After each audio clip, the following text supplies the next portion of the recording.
কিন্তু যারাই সরকারে আসছিল তারা ভারতের সাথে বশ্যতা স্বীকার করে দেশকে পরিচালনা করেছে।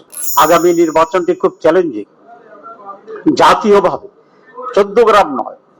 আপনারা দেখেন 54 বছর স্বাধীনতার পরে আমরা ভারতীয় দাসত্ব থেকে 5 আগস্টের বিপ্লবের মাধ্যমে মুক্তি পেয়েছি।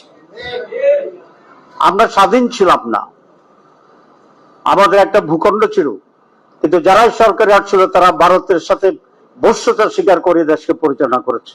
আমাদের যুবকেরা সেই ভারতীয় আধিপত্যবাদকে হটিয়ে জীবন দিয়ে রক্ত দিয়ে দিন রাত কেটে বাংলাদেশকে মুক্ত করেছে এবং দ্বিতীয় স্বাধীনতা অর্জন করেছি, নতুন বাংলাদেশ গড়েছি আমরা। শুধু এই নির্বাচনের সিদ্ধান্ত নেবে বাংলাদেশ কি স্বাধীনভাবে চলবে, না অতীতের 54 বছরের সেই ঘন অন্ধকারের দিকে আমরা ফিরে যাব।